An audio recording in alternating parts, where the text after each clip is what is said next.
guys. Okay, it's the CoatingChic again, aka Megan Jones, Megan Clingy Jones, Coating Chic, whatever name you want to call it, but it's coding and it's CHIC. I am not an engineer. I'm also not a professional podcaster. I'm playing with this light I got on Amazon, and I'm blind without my glasses, but don't want to have a glare. Anyway, I'm a mom, so in a few minutes you might hear a basketball game going on upstairs. I'll try and tone that out. Maybe yell at my kid. I'm an IU grad, even though my entire household is Purdue fans. If you can see, I'm in the man cave, aka Kevin Jones, my husband's man cave, because I feel like this is the only space that I have by myself at the moment. We have a lot of pinball machines. We can get into that with powder coating. We've done a lot of the ramps, the legs. What else have we done? Some of the frames. They like to get on NIC or prismatic coatings and pick random colors that are hard and tricky, like the candy colors, but I do it because he's my husband.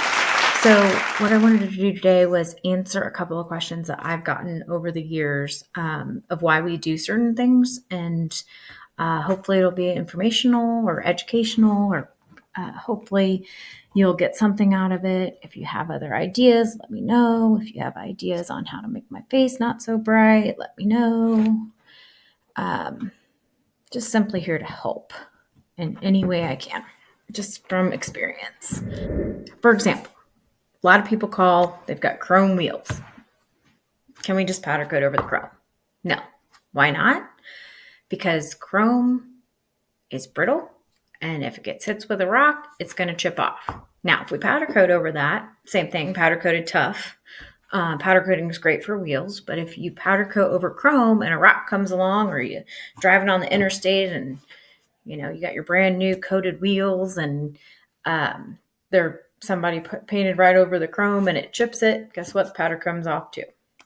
So over time, now you've weakened the coating and you get it washed, rain, salt, all of that starts to corrode underneath the coating. So what happens is, like, once the corrosion gets underneath the base coating layer, it's over. It's going to completely erode. It's going to completely come off. It's going to start chipping. It's going to look like crap. And at that point, you're probably just going to have to get it recoated. So my suggestion to anybody that wants to coat chrome wheels is to get them dechromed first. A lot of companies that can do that. Usually you can call a chrome company and ask them, hey, can you dechrome them? That's if you don't want chrome wheels. Sometimes, if you want chrome wheels, you got chrome wheels. Why is the coating coming off? That's one I get a lot. The coating is coming off because the coating has been compromised. That's usually the answer. I've gone around and around with a lot of people. We do Teflon. Kiko Engineered Coatings is a licensed Teflon coating applicator. So that means we can spray Teflon.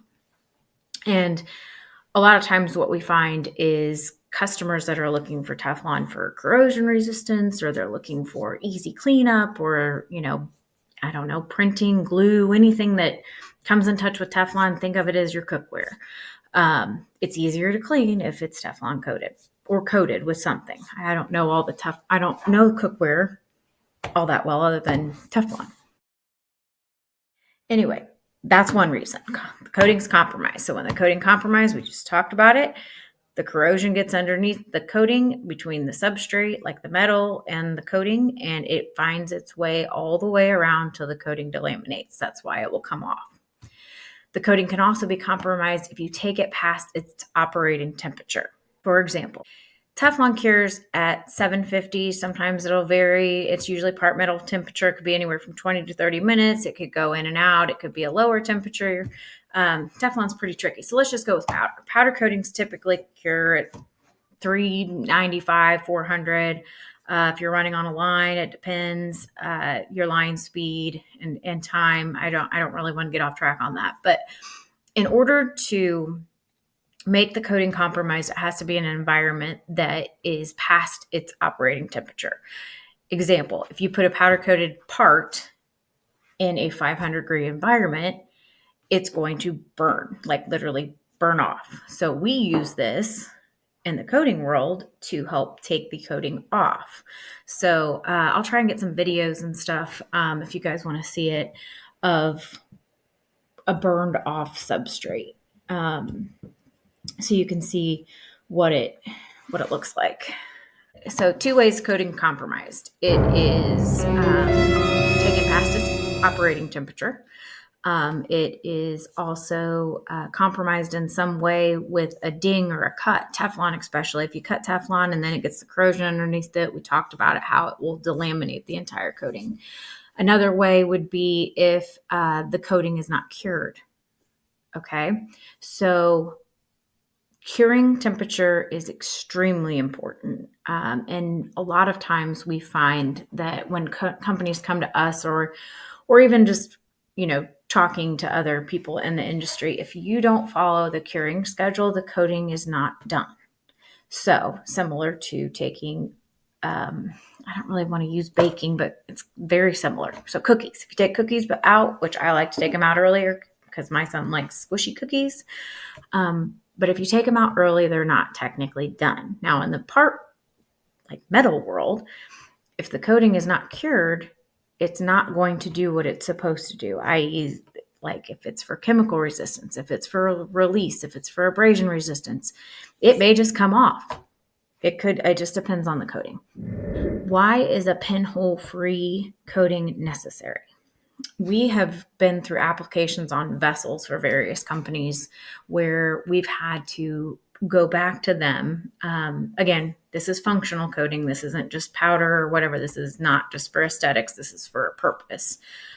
Usually it's a corrosive chemical that's going to be housed in it, and the metal won't stand a chance if the chemical gets to the metal substrate. So you can go with like an ECTFE or an ETFE, which are both coatings that you can put at different thicknesses to help protect that metal. But yeah, in order to do that, it's super important to have a pinhole free, because if not, you can imagine one little teeny hole could be the size of a pinhole. It will get to the substrate. So a lot of times that happens in welding. If your welds aren't ground smooth, if it's a casting, those are always known to outgas. Outgassing is, sorry, I forget. Not everybody knows all the terms in my head. Outgassing is when we heat it in the oven and there's something in the metal and it's trying to find its way out. And so even though we apply the coating and it's completely uniform, we can't have, like if there's an air pocket stuck in the die casting or something and it finds its way out, it's going to happen during the curing process. So in a chemical environment, that's extremely important. In a submerged product, that's extremely important. But anyway, I can go on and on about that. Let's go to another question. I wanted to remind everybody that I am not an engineer. I am a Indiana graduate, even though all of my entire house is Purdue. Here's my men cave with pinballs. There's Purdue memorabilia everywhere.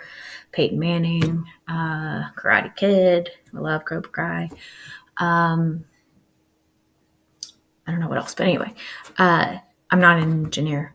I'm not a podcaster. You can see me fussing with my light. I literally just listened to Rachel Hollis. Love her. About things she wished she knew before starting a podcast. And to be honest, I was really frustrated last night because I recorded 10 minutes. 10 minutes. I was so excited. I had my new setup. I had my microphone. I had everything. And opened the video this morning, or actually last night, and there was no volume. Couldn't hear a word I said. So instead of throwing the microphone across the room,